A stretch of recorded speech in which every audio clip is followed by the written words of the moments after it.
దేశవ్యాప్తంగా ఘనంగా గణేష్ చతుర్థి వేడుకలు ఎక్స్ వేదికగా శుభాకాంక్షలు తెలిపిన రాష్ట్రపతి ద్రౌపది ముర్ము, ప్రధాని మోదీ. హైదరాబాద్ రాజ్భవన్లో గణేష్ చతుర్థి వేడుకలు వినాయకుడికి పూజలు చేసిన గవర్నర్ జిష్ణుదేవ్ వర్మ. ఖైరతాబాద్ గణేశుడికి సీఎం రేవంత్ రెడ్డి తొలి పూజ. గణేశుడి ఆశీస్సులతో తెలంగాణ సుభిక్షంగా ఉండాలని ఆకాంక్ష.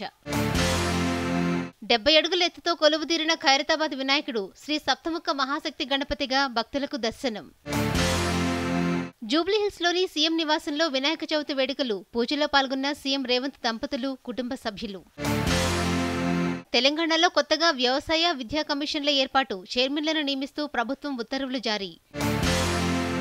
హైదరాబాద్ సిపిగా సివి ఆనంద్ నియామకం. విజిలెన్స్ డీజీగా కొత్తకోట శ్రీనివాస్ రెడ్డి బదిలీ. ముఖ్యమంత్రి రేవంత్ రెడ్డిని మర్యాదపూర్వకంగా కలిసిన నూతన టీపీసీసీ అధ్యక్షుడు మహేష్ కుమార్ గౌడ్. సీఎంను కలిసిన వ్యవసాయ, రైతు సంక్షేమ కమిషన్ చైర్మన్ కోదండరెడ్డి తదితరులు. బేగంపేటలో నిర్వహించిన ప్రజావాణికి 570 దరఖాస్తులు. ఈ నెల 10న జరగాల్సిన కార్యక్రమం 11న నిర్వహిస్తున్నట్లు నోడల్ అధికారి వెల్లడి.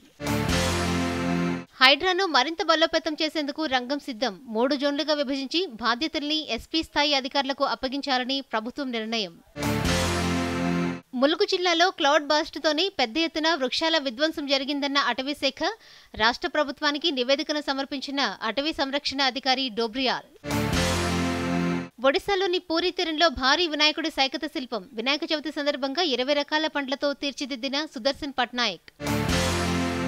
జమ్మూ కాశ్మీర్లో తిరిగి అశాంతిని రగిల్చేందుకు ప్రతిపక్షాలు ప్రయత్నిస్తున్నాయని అమిత్ షా ఆరోపణ. ఈసారి మంచుకొండల్లో కాషాయం జెండా ఎగరడం ఖాయమని ధీమా. పశ్చిమ బెంగాల్లో గవర్నర్ కీలక నిర్ణయం. రాష్ట్రపతికి అపరాజిత బిల్లు పంపిన ఆనందబోస్. బీహార్లోని పాట్నాలో కేంద్ర ఆరోగ్య శాఖ మంత్రి జేపీ నడ్డా పర్యటన. 2 మల్టీ సూపర్ స్పెషాలిటీ ఆసుపత్రులను ప్రారంభించిన మంత్రి.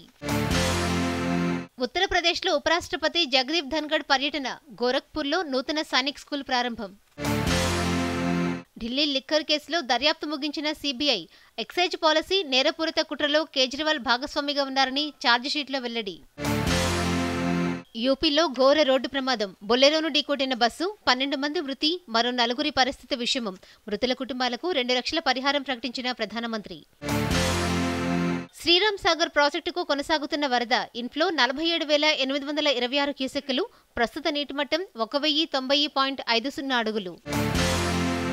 బంగాళాఖాతంలో బలపడుతున్న అల్పపీడనం. 2 రోజుల పాటు ఓ మోస్తరు వర్షాలు. 9వ తేదీ నుంచి భారీ వర్షాలకు అవకాశం.